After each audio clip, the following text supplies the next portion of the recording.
I learned my daughter had gotten married when she phoned me, upset that a payment hadn't come through. No congratulations, no advance notice, just treating me like I was her bank's helpline.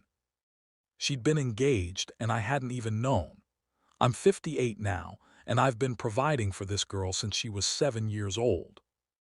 Apparently, I was useful enough to bankroll her entire life, but not important enough to receive a wedding invitation. I said I'd check on it and ended the call.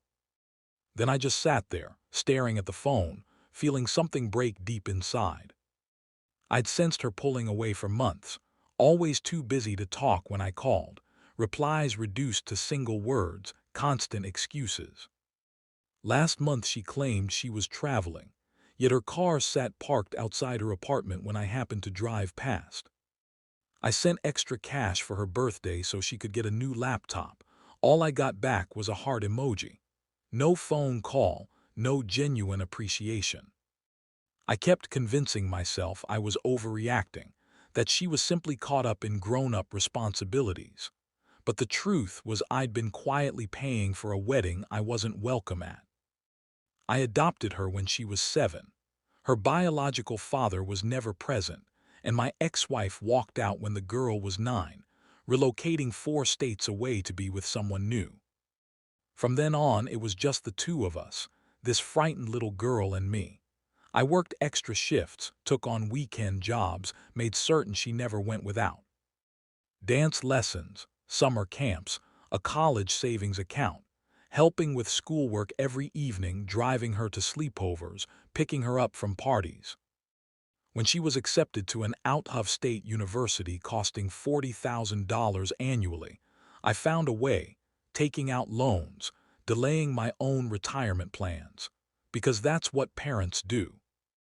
After she graduated, I co-signed her lease, purchased furniture for her place, replaced her car when it broke down, kept her on my health insurance, and continued sending monthly help while she settled into her career. For 25 years, every choice I made revolved around her, every budget, every future plan. She was at the heart of it all. That night's sleep wouldn't come. Around 2 a.m., I went to my office and started reviewing the financial records, tallying it up. Adoption expenses, the child support I covered before my ex gave up her rights, school fees, university tuition, the vehicle, apartment deposits, 3 years of post-graduation support, medical bills. When the total reached 6 figures, money that could have bought a home, built real retirement security, I felt physically ill. I'd given it freely, believing I was nurturing a bond that would last. Then I opened her Instagram on an old tablet where I was still signed in. The wedding pictures were visible on a public hashtag feed. 60 guests, a complete ceremony at a vineyard, bridesmaids, a reception with a DJ.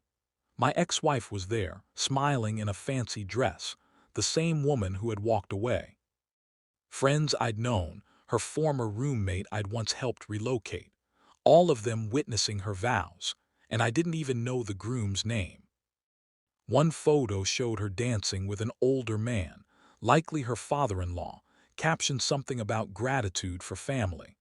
I'd paid for the education that landed her job. I'd paid for the apartment where she probably met him. I'd paid for the car she drove to that venue.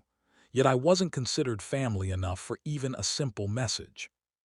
I didn't lash out or send furious texts. On Monday, I quietly canceled the automatic transfer. I contacted the insurance provider and removed her from my policies. Took her off as an authorized user on my credit card. Spoke to her landlord about withdrawing as co-signer. He wasn't pleased, but I had the paperwork. Transferred her phone to her own plan. Canceled the gym membership I'd covered. Updated all the streaming service passwords. It took a full week to disconnect everything. I wasn't furious, exactly. Just suddenly seeing the situation with complete clarity. I'd been volunteering for a part no one actually wanted me to play. She didn't reach out to see how I was during those early days. The quiet felt so ordinary it stung even more, revealing how entirely one-sided our connection had become. On day 6, her credit card was declined. Day 7, the transfer never arrived. Day 8, my phone finally rang. Her tone was sharp. "Hey, something's wrong with my accounts. Did you change anything?" No greeting, no checking in, just straight to the finances. I confirmed I'd made adjustments. Silence. "What adjustments?" I explained I'd removed her from all support. Another pause. "Why would you do that?" As though I'd acted irrationally. I replied that since she was married now and clearly had her own independent life, she no longer needed it. She began to argue, but I cut it short, said I had to go, and hung up. The phone rang 4 more times. Then came the messages. I didn't open them, just powered the phone off and sat in my silent garage among 30 years of tools, feeling completely hollow. The texts continued for 3 days, first puzzled, then increasingly desperate. Her rent check bounced, car insurance expired. The university placed a hold on her account. I stayed silent. Every notification simply proved she'd only valued me as a resource. On day 4, she appeared at my house. I pulled into the driveway and saw her car already waiting. She stepped out before I even shut off the engine. "We need to talk about this." Hair disheveled, no makeup, wearing sweatpants. I grabbed my things and walked past her. She trailed me inside, insisting I was being unfair, mentioning bills and obligations. I finally asked when the wedding took place. She hesitated, downplayed it, said it was small, spontaneous, hardly anyone attended. I mentioned seeing the photos, knowing her mother was present, knowing it was carefully planned. Her face changed. She grew defensive, claiming it was complicated, that I wouldn't get it, that she'd wanted to avoid family tension. Something inside me turned icy. I asked what tension could exist when no family was informed. She began crying, said I'd always been too controlling, always demanding updates, making her feel guilty, that she'd needed distance without my constant oversight. I asked whether the monthly deposits felt controlling, whether covering her insurance was overbearing. She had no reply, just kept sobbing. I told her stopping the money wasn't revenge, it was simply reality. She was married, had a partner, didn't want me involved, so there was no reason to continue financing her life. She asked how I could be so heartless. I nearly laughed. Heartless was learning about the wedding from a failed transaction. She left quickly, tires screeching. Her husband, Aaron, had no clue about the extent of my support. She told him she was completely self-sufficient, with her own successful career. When payments stopped and things started failing, he began asking questions. Then the landlord contacted about the cosigner, and Erin picked up her phone. Discovered her father had been backing the lease because she couldn't qualify for one, that her car was registered in my name. Her graduate studies were tied to my funding account. He phoned me directly, polite, wanting clarity. I gave him the brief summary. Long silence. He asked the monthly amount. Another silence. He thanked me and ended the call. That conversation triggered everything in their marriage. Erin's sister came across old photos I'd shared. Her graduation, where I'd posted how proud I was. Her college acceptance letter, father-daughter moments from recitals. The sister showed him, and he saw that my daughter had told everyone her father was absent, that she'd raised herself, worked through school, built her life from scratch. The evidence told another story. So did the payment history, tuition coming from my account, co-signer on the lease, my name on the car title. Everything she'd constructed her identity around carried my involvement, yet she'd erased me entirely. Erin's family started questioning things. Why wasn't her father at the wedding if their bond was supposedly so strong? His mother kept mentioning it. My daughter tried saying we'd had a falling out, that I was difficult. But someone located her college graduation speech from 3 years earlier, where she publicly thanked me by name for all my sacrifices. Hard to reconcile with the absent father narrative. Erin confronted her. She confessed to the lies, said she felt ashamed of depending on anyone, wanted to appear fully capable. He asked why she hadn't simply invited me then. No real answer. Asked when she'd last had a meaningful conversation with me that wasn't about finances. She couldn't recall. By mid-October, their marriage was crumbling. Aaron moved to his brother's, not over the money, but the deception. She'd founded their relationship on a fabricated version of her life.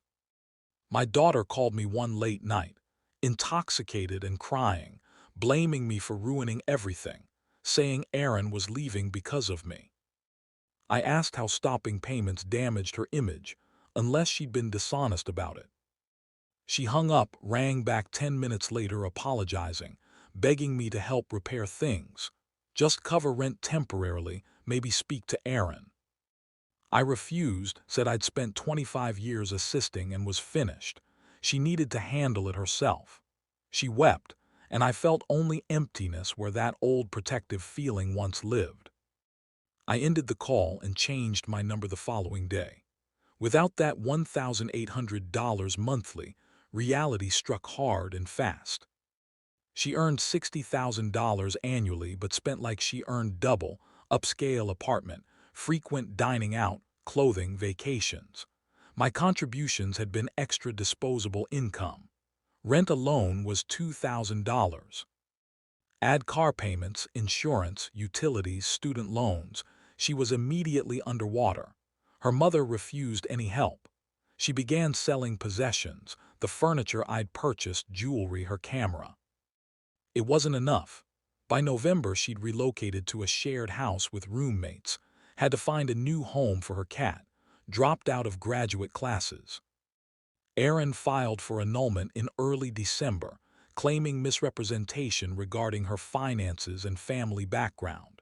Wedding guests requested gifts returned. She lacked funds to repay them. Her online presence went silent. Someone remarked she looked worn out, picking up weekend shifts at a mall. I wasn't fixated on her struggles. My own life was improving more than it had in years. The money once sent to her now went to savings.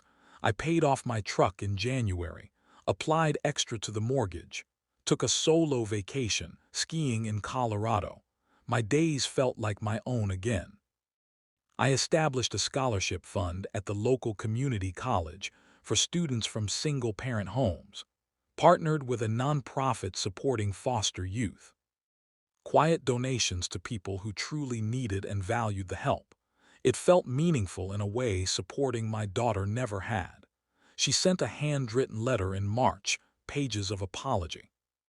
Said she finally understood what I'd sacrificed, admitted her selfishness, acknowledged rewriting her story had cost her everything.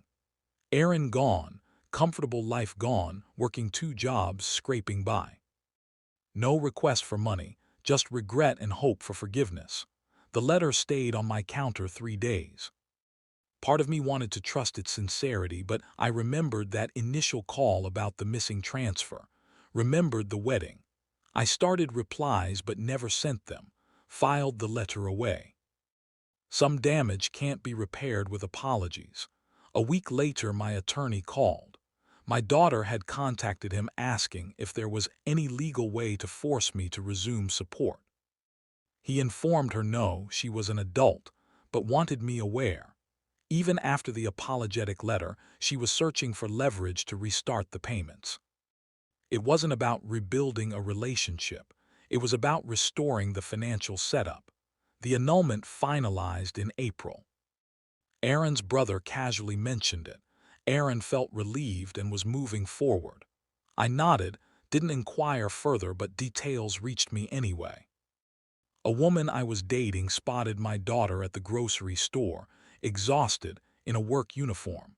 Said she hardly recognized her. I replied that things had been difficult and shifted topics. For the first time, she faced life without a safety net. That wasn't my job to soften anymore. My life kept getting better. The scholarship fund distributed its first awards in May, 3 students receiving $5,000 each. I attended the ceremony and met them.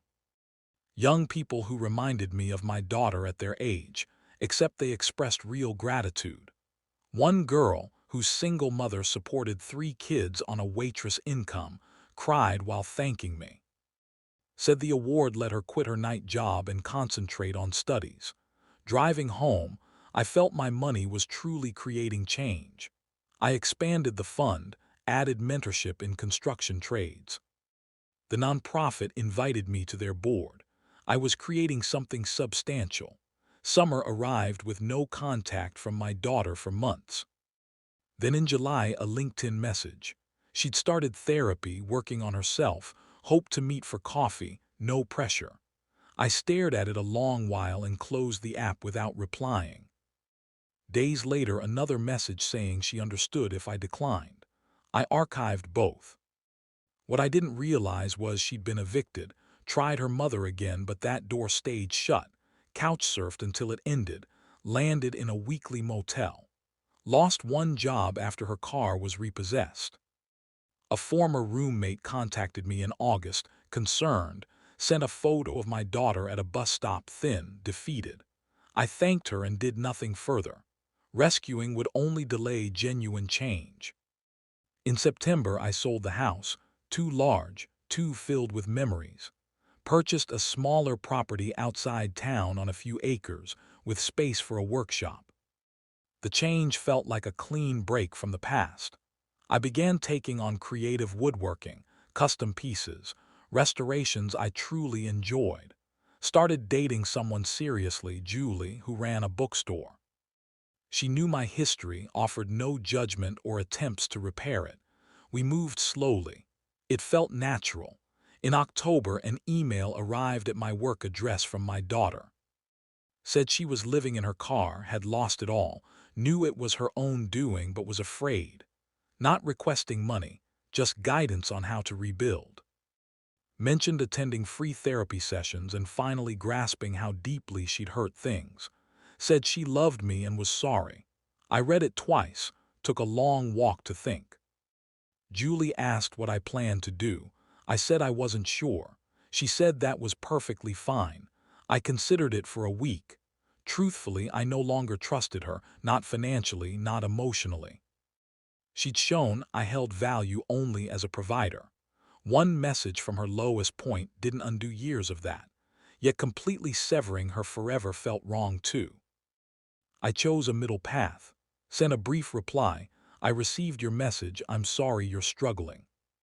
Provided a contact number for social services I'd collaborated with before. They could assist with emergency housing and employment support. Wished her well in turning things around. Offered no meeting, no funds, just directed her to resources beyond me. She replied with thanks and said she'd reach out to them. I don't know whether she followed through. Around Thanksgiving, Julie asked if I'd heard anything. I said no, and that was all right. We shared dinner at her home with her children and relatives, a lively, warm gathering of people who genuinely chose each other's company. I no longer missed the old holidays. This felt healthier, being valued, being reciprocal. Julie's daughter asked about my woodworking, got enthusiastic, wanted lessons. We made plans. Such an ordinary exchange, yet it stood in contrast to every interaction with my daughter that had felt transactional. December brought my company's strongest year yet. Custom orders surged.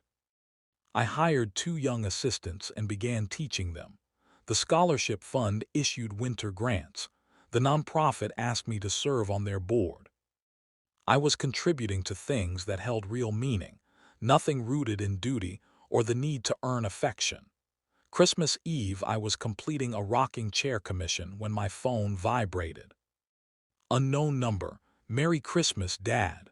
I looked at it, recalled all the Christmas mornings I'd tried to make magical, set the phone aside and returned to sanding. It didn't ring again. I finished the chair as the sun dipped low, solid, beautiful work that would endure. Something I'd crafted with lasting value, independent of approval. Locked the workshop and walked back to where Julie waited. The phone remained silent and I was at peace. New Year, I made a quiet resolution to stop checking for her messages. It required effort initially, but grew simpler. By February, I could pass days without thinking of her. Business expanded. The scholarship fund continued creating impact. Julie and I discussed living together. My life felt complete in ways it never had when centered on someone who didn't reciprocate. Spring arrived. I was arranging a trip to meet Julie's son in Oregon. My work line rang. A case manager from the social services agency said my daughter had asked her to contact me. Wanted me to know she'd finished job training, secured stable employment with benefits, was residing in a sober living facility, focusing on mental health. Expected nothing, just wanted me informed she was making effort. I thanked the case manager and ended the call. Later, I told Julie. She asked how I felt. I said I wasn't sure. Perhaps glad she was seeking help, but not convinced it would endure, and definitely not interested in being drawn back in. Letting go happens through repeated small decisions, daily choices not to respond, not to rescue, not to engage, until they become second nature. That's where I stood by summer, secure in my limits, truly content. I grew the scholarship fund once more, added housing assistance for foster youth, held a fundraiser that supported a dozen kids. This was what meaningful investment felt like. Real gratitude, real difference. Late summer, word reached me she'd relocated to a more affordable city, still following her recovery program, slowly constructing stability. I registered it distantly, nothing more. We'd become strangers to each other. You cannot sustain a relationship alone. Julie and I became engaged in October, a quiet sunrise hike proposal. Her children were overjoyed. I felt anchored. We chose a spring date, planning a simple ceremony with close friends and family. When people asked whether I'd invite my daughter, I answered no without pause. This was my fresh start. Julie stood fully behind it. Sometimes at night, I'd remember that scared 7-year-old I adopted. Wonder when she transformed into someone who measured relationships by dollars. Whether I'd somehow failed her, but those thoughts no longer lingered. I'd given my absolute best. That it wasn't enough wasn't my burden to carry anymore. I'd released that weight. The workshop beckoned. Students waited for guidance. Julie was organizing seating arrangements. Life continued forward and I moved with it. After years of standing still, hoping someone would see me, I finally realized being enough for myself was more than sufficient.